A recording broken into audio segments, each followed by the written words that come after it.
afternoon and a very warm welcome back to Beyond the Loch. At the end of our last series we spoke with Gordon Mingus, who talked about handing over his business Castle Cruises to what is now his new local owner, Ali Matheson. Today we're thrilled to be joined by Ali on this special episode to launch our new series Local Heroes, where we'll be shining a spotlight on the people who bring the amazing local tours, experiences and adventures from across Drumnadrochit and Urquhart. These people are the local voices behind the tours, working 7 days a week, welcoming visitors from across the globe, creating memories to last a lifetime. In every episode, you'll meet at least one of these local heroes, hear what keeps them going, what Loch Ness means to them, and why every visitor helps support their family, their business, and our local community. As you can see, it's a little bit choppy here today. We're live from Loch Ness, and may I say, Ali, a very warm welcome. Thanks very much, Russell. First, huge congratulations on the incredible achievement of starting your own business. Could you maybe tell our viewers a little bit about how you become the skipper for Castle Cruises?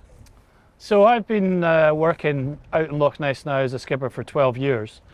And I started my journey with the Loch Ness Centre and the Loch Ness Project, which is Adrian's baby. And so for 12 years, and along with John, our previous skipper, myself, Adrian, and Madeline, and a few others, we've done some very weird and some very wonderful and strange things out here in Loch Ness over those years. So, and along with Gordon, Gordon had always, mentioned that he would at one point move on. So I snapped his hand off basically and said, look, as soon as you're ready to retire and move on, I'm more than happy to take over. I'd love to start my own kind of business. So we're still working with Adrian. I'm still involved in project stuff at the moment. And so here we go. Quite the journey. You're talking about Gordon there, and you mentioned Adrian Shine. Adrian Shine needs no introduction to anyone from around the area here in Loch Ness, synonymous. But perhaps going back to your own experience in Loch Ness, and I know you've mentioned being out here on more than just a boat, but perhaps water skiing, and maybe your first time out in a boat in Loch Ness? Yeah, pretty much. When we were growing up, me and my pals, we got into water skiing. That kind of was late teenagers, and we spent a lot of time out here, small boats, messing up when we were learning how to use boats, and so we did all that, and that grew an affinity for me with Loch Ness, with boats.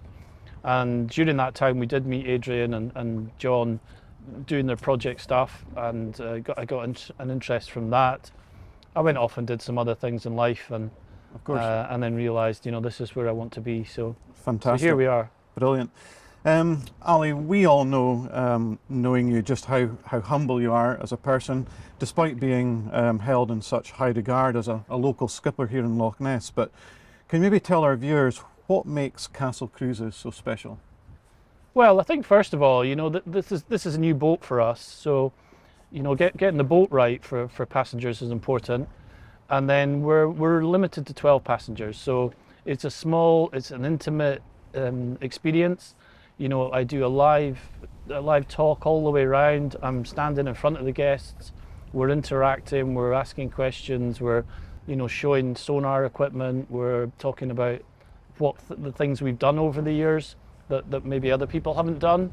So it's very intimate, I think, is the first thing. Hopefully educational as well, because Loch Ness is an interesting place in very many ways. So it's not all about monsters. There's a lot of other things about Loch Ness which I like to talk about, which I find really interesting, and people seem to enjoy that kind of that environment of being intimate, of being personal.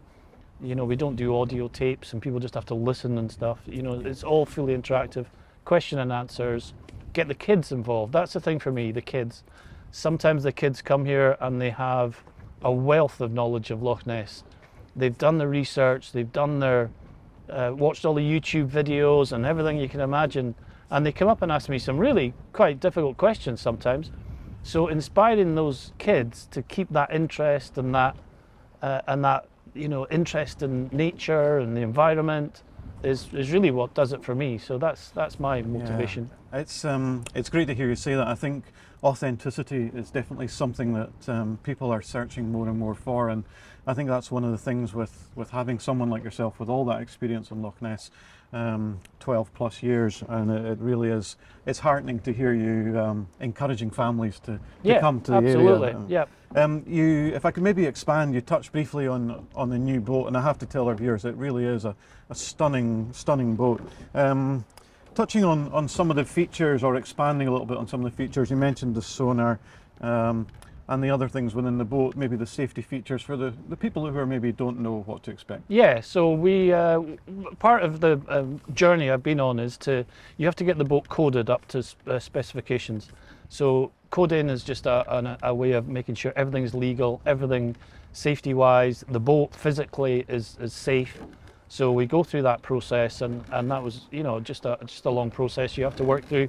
Yep. So we have all our safety gear on board, life jackets, fire extinguishers, everything's coded, everything's serviced, maintained.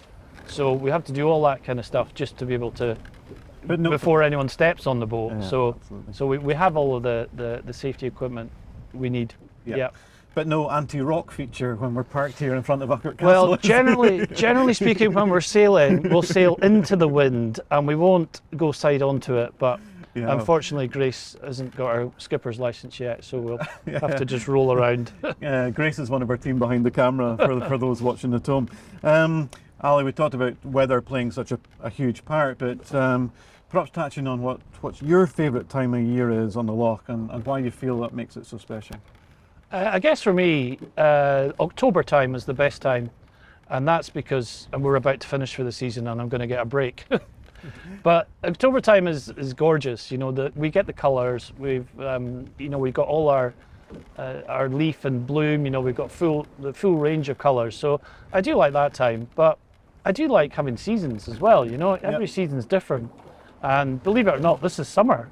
And look at us. So. The weather is always a challenge for us, in every regard, and we do get some amazing visuals out here. We get stunning rainbows, we get lots of weird and wonderful cloud formations. There's always something changing and always something different. So, I think it's part of the feature of living around the shores of Loch Ness. It changes every day. Sometimes 4 seasons in one day. Yeah, I used to say 4 seasons in one day. Now I say 4 seasons in one boat trip, and they're only an hour long. Then you get that thrown in for nothing. Yeah. Ali, just touching back to the sonar, and perhaps telling the viewers one of your most memorable or unexpected finds within the Loch. Well, there's been a few, I guess, over the years. Our sonar equipment is tracking the depth of the Loch as we're moving along, and we use that to show people the depth, because Loch Ness is consistently over 200 metres deep. So we can show the depth, and also we're showing anything that's below the boat. So, potentially a monster swim underneath it, we'll see it. And I've maybe had that 2 or 3 times in the course of 12 years. So we can use that, and we can track the bottom and the shape of Loch Ness, because it's quite unusual as well. So I guess one of the most interesting things we found a few things with Adrian's project over the years. Sure.